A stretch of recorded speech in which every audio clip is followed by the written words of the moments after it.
Registed!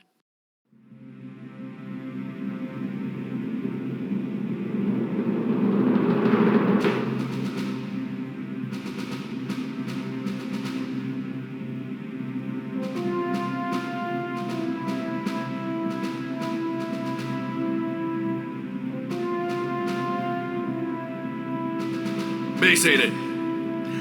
No green soldier ever won a war by melting for his country. He won it by making the tan soldier melt for his country. Now, some of you may have heard that this war is unwinnable.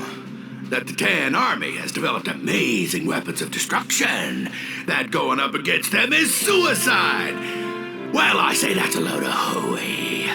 Believe me, you know exactly what to do when you step into a puddle of melted plastic that used to be your best friend. Now, I'm not gonna lie and tell you this will be easy. They've got us outgunned and outnumbered 50 to 1.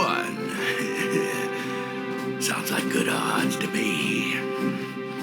The tan are the enemy. Wade into them. Melt their plastic. War is not black and white. It is green and tan. All right, then. That's all I gotta say. Oh, and one more thing. I want you boys to know that I'll be proud to lead you to victory.